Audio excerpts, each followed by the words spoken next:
페이셜 인덱스, 바이고니얼 위스트, 뭐 앵글 디그리, 뭐 이어 포지션 이런 거에 대해서 실제 예를 CT를 보면서 조금 말씀드려 볼게요.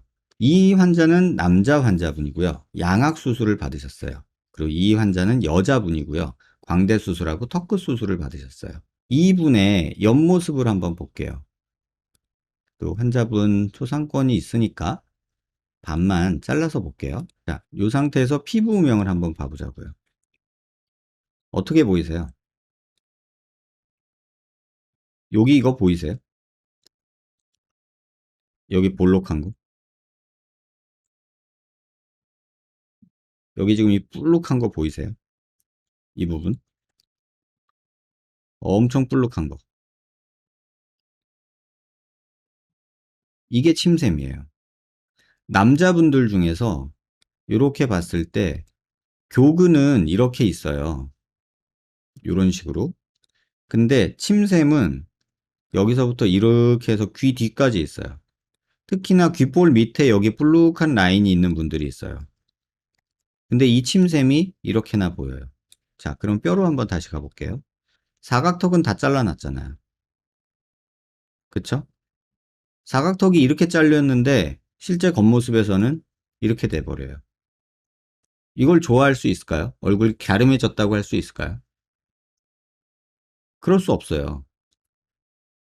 이분 같은 경우는 치과에서 양악수술 하시는 분인데 양악수술에서 뭐 비대칭을 교정하고 뭐 이렇게 하셨겠죠? 근데 사각턱은 이렇게 짝짝으로 잘라 놓으셨어요. 어쨌든 얼굴이 작아지려고 이렇게 수술을 해놓았을 거 아니에요?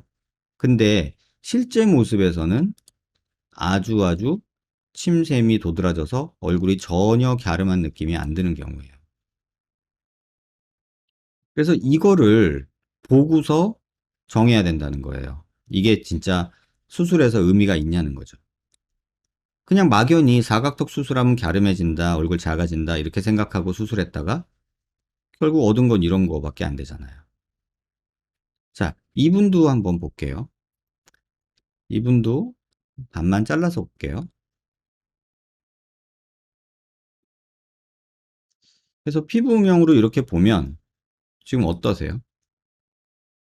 지금 요 느낌이? 여기가 푹 꺼져 있죠. 근데 이분하고는 다르게 여기 볼록한 이 침샘은 안 보이죠. 자, 똑같이 45도로 보면 이분은 여기 침샘이 안 보이죠. 이런 분은 사각턱 수술하면은 갸름한 느낌은 느낄 수 있죠.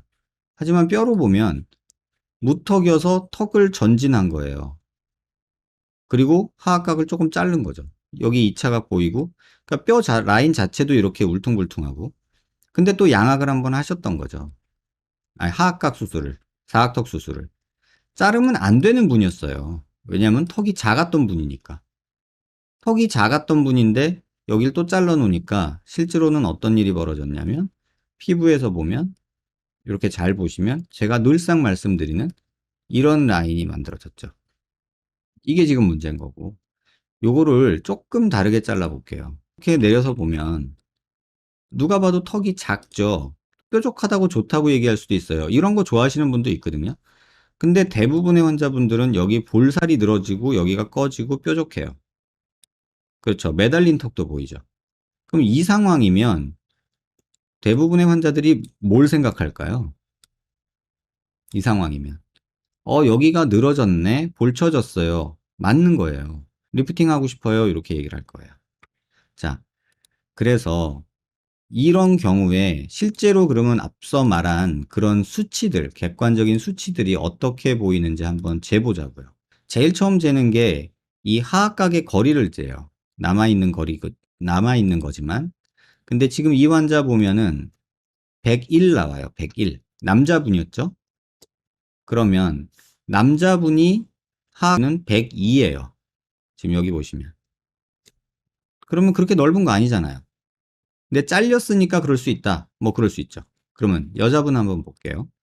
여자분의 이 하악각 폭을 재볼게요. 그럼 88 정도 나오죠. 그러면 이렇게 88이 나오는데 이 88 상황에서 그러면 평균은 어떠냐는 거죠. 여자 평균은 95예요. 그러면 95의 그 폭을 갖는 게 여자들의 평균인데 이 환자분은 88인 거예요. 그러면 턱이 엄청 작은 거죠. 그 다음에 볼 거는 광대 폭을 한번 보자고요. 두 분 다 광대 수술은 하셨어요. 근데 광대 수술하고 나서의 폭도 지금 이분은 135예요. 그리고 여자분은 이렇게 재보면 광대 축소술을 한 상태가 128이에요. 자, 광대에서의 남자 평균은 135고요. 여자는 126이에요. 그러면 남자 평균으로 돌아간 거예요. 이분은 광대 축소를 해서 겨우 평균이 된 거예요. 그리고 이분 같은 경우는 128이에요. 그럼 128이라는 수치는 여자 평균으로 봤을 때는 아직도 큰 거예요. 그러면 이 환자가 무슨 생각을 할까요?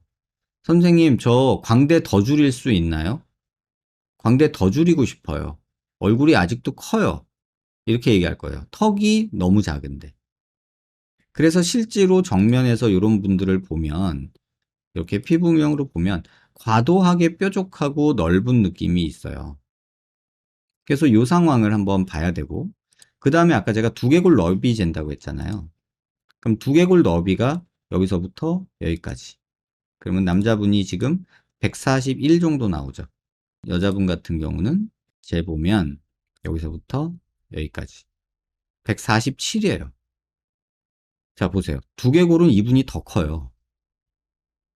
여기는 141이고요. 이걸 한번 생각해 보세요. 자, 턱은 100일이었는데 이분은 141이고 이분은 턱은 88이었는데 두개골은 146이에요. 그럼 여자 평균으로 어떻게 되냐? 두개골은 남자 평균이 148이고요. 여자 평균이 143이에요. 그러면 143보다 큰 두개골을 가지고 있고 광대도 넓고 턱만 작아. 그러면 정면에서 봤을 때 어떤 느낌일까? 그냥 이렇게 삼각형이구나 라는 생각이 들죠.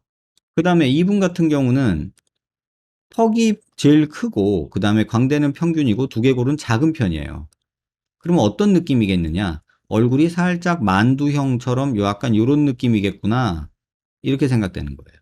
그 다음에 또 재는 게 뭐냐면 아까 제가 말씀드렸죠. 얼굴 길이를 잰다고. 여기서부터 턱 끝까지의 길이. 그러면 이분이 121이 나와요. 그러면 남자는 얼굴의 길이가 125잖아요. 평균이. 근데 121이에요. 그러면 길이도 짧아요. 두개골은 좁고 이게 넓은 이런 짧은 만두죠. 그러니까 삼각형이 이런 삼각형이 있는가 하면 이런 삼각형이 있을 수 있잖아요. 바닥이 넓은.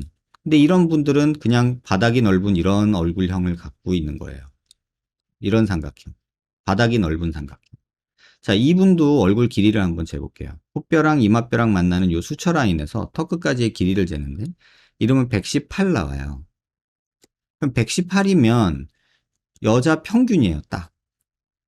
근데 아까 뭐라 그랬죠? 두개골은 넓은 편이고 얼굴은 평균이다. 턱은 되게 작다. 광대는 크다. 그러면 이분 같은 경우는 그냥 역삼각형이죠. 평균에 가깝다는 게 꼭 정답이라는 뜻은 아니에요. 평균에 가깝다는 뜻은 그저 내가 대한민국의 보통 사람 얼굴의 구조를 갖겠다. 이렇게 보시면 돼요. 그런데 내가 대한민국 평균보다 벗어나는 게 있다는 거는 그 부분이 크다, 작다라고 판단할 수 있는 약간 객관적인 느낌은 가질 수 있어요. 그걸 가지고 판단을 하셔야 되고 또 하나 제가 아까 하악각의 거리 뭐 이런 거 얘기 드렸잖아요. 이분 같은 경우는 귓볼 기준으로 재보면 여기서 여기까지 재보면 7mm 밖에 안 나와요. 근데 보통 남자는 제가 잴 때 요게 20mm 정도는 있어야 귀밑각이 조금 있는 듯한 모습으로 괜찮다 이렇게 말씀을 드리는데 지금 이 환자 같은 경우는 7.6mm예요. 그럼 남자치고는 약간 개턱 느낌이 날 수 있다는 뜻이에요. 그래서 이런 식으로 제가 아까 잘랐을 때 본 모습에서 피부 음영을 한번 보시면 이 느낌이 귀밑각이 차라리 있는 게 오히려 자연스럽단 말이에요. 그게 없으니까 이게 더 개턱 느낌이 나는 거죠. 그래서 남자는 2cm, 여자는 1.5에서 1cm 뭐 이런 식으로 제가 기준을 좀 잡고 있어요. 그럼 이분도 한번 볼게요. 여자분. 그러면 이분도 귓볼에서 귀밑각까지의 거리를 한번 재보면 귓볼에서 귀밑각까지 보면은 한 10mm 돼요. 근데 여자는 얼굴이 작으면 10mm 정도도 괜찮은 경우가 많아요. 그래서 실제 모습을 한번 보면 개턱이라고 말하기는 조금 그런데 그렇다고 각이 아주 충분히 있는 그런 상태는 아닌 거죠. 그래서 이 상태를 또 봐야 되고요. 또 하나 이제 아까 말한 그 각이라는 걸 하악각의 모습, 뼈의 각도를 재는데 이것도 한번 보여드릴게요. 각을 잴 때는 하악 과두의 가장 뒤에서 이 하악각의 모습, 그 다음에 턱뼈의 가장 밑에 부분. 그러면 지금 이분이 측정을 한 게 138도가 나와요. 138도. 보통 이게 116에서 118도가 한국 사람 평균이에요. 그 다음에 120에서 125도가 이제 보통 갸름하다고 하는 사람들의 모습이고요. 그 다음에 이게 130도가 넘어가면 개턱 느낌이 나요. 근데 이분은 138도예요. 그러면 엄청나게 개턱 느낌이 나는 거죠. 그럼 이 남자분도 한번 재볼게요. 귀 뒤, 하악각, 그 다음에 턱 끝. 그러면 이분도 136도예요. 그러니까 파먹은 개턱 느낌이 나는 거예요. 그래서 최소한 요거 정도는 알고 가자. 그 얘기고. 그 다음에 이분이 아까 귀밑각이 엄청 났잖아요. 아니, 그 침샘이. 그거를 어느 정도인지 한번 보여드릴게요. 지금 이 각도에서 보면 보이는데요. 자, 요게 교근이에요. 요게. 요게 교근이고요. 그 다음에 지금 요게 침샘이에요. 이만큼이. 이만큼이. 자, 교근보다 침샘이 큰 분이에요.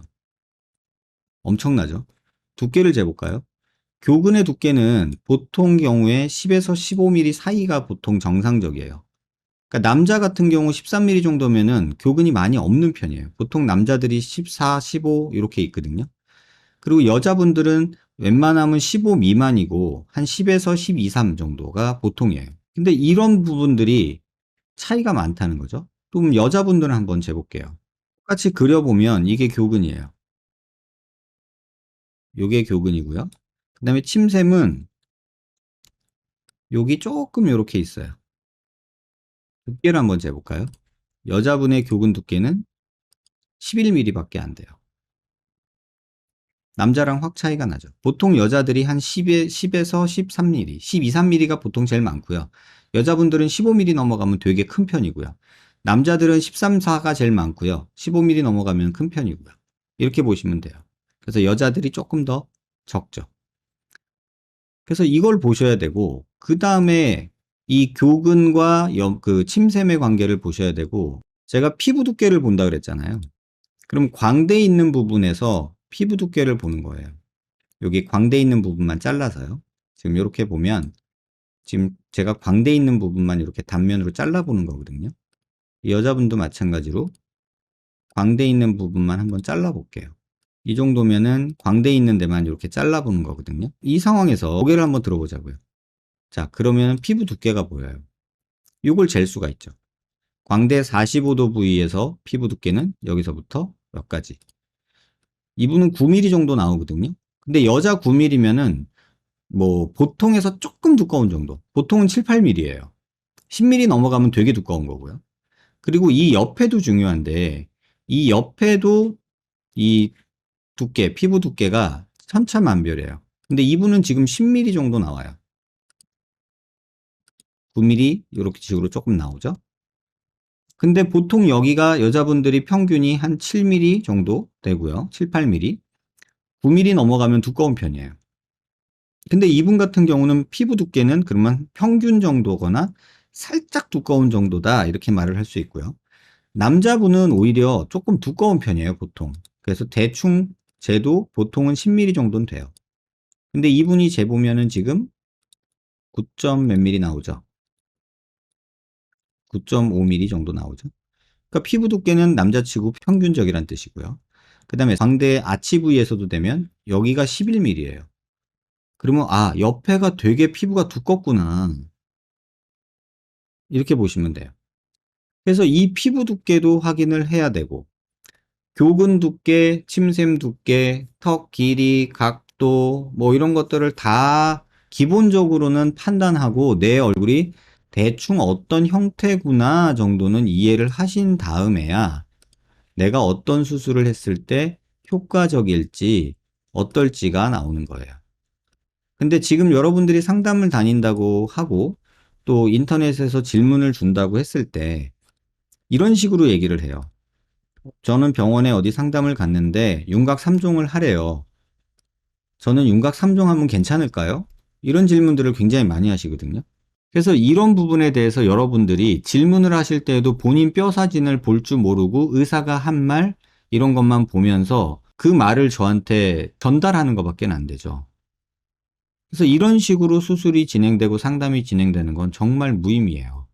그래서 본인의 뼈 상태나 또 피부 상태, 근육 상태, 연부 조직 상태 이런 것들을 다 체크해야 뭐 의사도 정확한 답을 줄 수 있고 그런데 지금의 보통의 그 성형외과 시스템이 가면은 의사가 띡 보고 광대하면 되겠네. 턱하면 되겠네. 3종하면 되겠네. 턱끝도 조금 하면 되겠다. 뭐 이런 식으로 얘기를 하면 그리고 나가버리죠. 그러면은 실장님이 그런 환자를 데리고 뭐 하세요, 뭐 하세요, 뭐 하세요. 오늘 예약하면 싸게 해줄게요. 뭐 이런 얘기하면서 이제 예약하게 하고 수술을 시키는 상황이 되죠. 결국 환자는 상담받으러 가가지고 의사가 이거 하면 돼 라는 얘기만 듣고 왜 내가 이게 필요한지 내 얼굴이 어떻게 하면 이렇게 되는지 이런 거를 본인이 알지 못한 채로 나는 그거 해야 되는 얼굴이다 라는 생각만으로 수술을 받는 거죠. 그게 문제예요. 제가 그래서 항상 말씀드리는 건 그거예요. 이걸 다 할 수는 없어요. 그러면 최소한 저는 그래요. 보통 상담을 오시면 첫 번째 상담에는 수술 얘기를 잘 안 해요. 물어보면 겨우 하는 정도지 오늘은 그냥 환자분이 어떻게 생겼는지 알고 가면 그거 공부만 돼도 내가 거품 물고 얘기하고 우리 서로 시간 쓴 게 아깝지 않은 걸 거예요. 이렇게 얘기를 해요. 내 피부 상태, 뼈 상태, 길이, 폭, 각도, 침샘, 근육, 최소한 요 정도는 내가 어떻게 생겼구나. 그래서 이렇게 보이는구나. 비대칭이 어떻구나. 요런 거를 이해를 해야 된단 말이에요.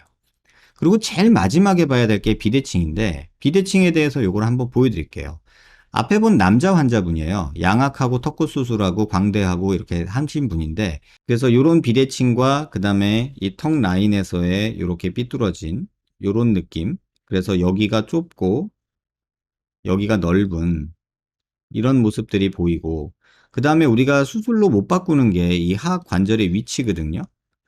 이 하악 관절 위치를 바꿀 수가 없어요. 그래서 실제로 만들어 놓은 이 수평 수직 라인에서 하악관절이 이렇게 틀어지고요. 지금 이 환자분 같은 경우는 여기가 이렇게 축이 틀어져 있죠. 그리고 여기도 축이 틀어져 있고요. 그래서 이런 부분들이 이 남자분에서 비대칭이 있다는 거예요. 그 다음에 여자분도 한번 보면요. 얼굴에서 중심에서 이렇게 수평선을 긋고요. 똑같이. 그 다음에 자를 90도로 만들고 얼굴 중심선에서 이렇게 수직선을 그어요. 그러면 이분 같은 경우는 치아 중심 라인하고 어지간히 잘 맞죠? 그쵸? 근데 고개를 들어서 본 모습을 한번 보면 턱 관절 위치가 이분이 굉장히 틀리죠? 지금 이렇게 있는데 턱 관절이 위치가 지금 이렇게나 차이가 나요. 이 정도나 차이가 나요. 한 3도 정도가. 그럼 얼굴을 중심선으로 한번 옮겨 볼게요. 그러니까 중심선에서 수직선을 한번 그어볼게요. 그래서 이 선에서 선을 한번 그으면 여기서 이렇게 수직선을 그어보면 여러분이 보시기에도 턱이 전반적으로 이렇게 갔다가 이렇게 가잖아요. 옆으로. 그러니까 요거 갖고 이제 또 비대칭을 또 느끼게 되는 거예요. 그래서 이런 식으로 비대칭이 모든 환자한테 어느 정도 뭐 심하냐 적냐 정도 차이는 있을지언정 어느 정도는 있어요. 그 다음에 ECT에서도 그걸 볼 수 있는데 옆으로 이렇게 돌렸을 때 이 좌우 차이를 보는 거예요. 이 환자분도 마찬가지로 이렇게 봤을 때 좌우 차이를 보는 거죠. 그래서 이 앞뒤에 이 갭도 존재하잖아요. 여기. 아, 왼쪽은 앞으로 나왔고 오른쪽은 뒤에가 있구나. 뭐 이런 것들이 보이죠. 이분도 턱관절이 위치가 다르고 하악각이 위치가 왼쪽은 앞으로, 오른쪽은 뒤로. 요렇게 다르다는 거죠. 그래서 이런 식으로 뼈의 위치가 다르다는 것도 여러분들이 꼭 기억을 해 주셨으면 좋겠어요.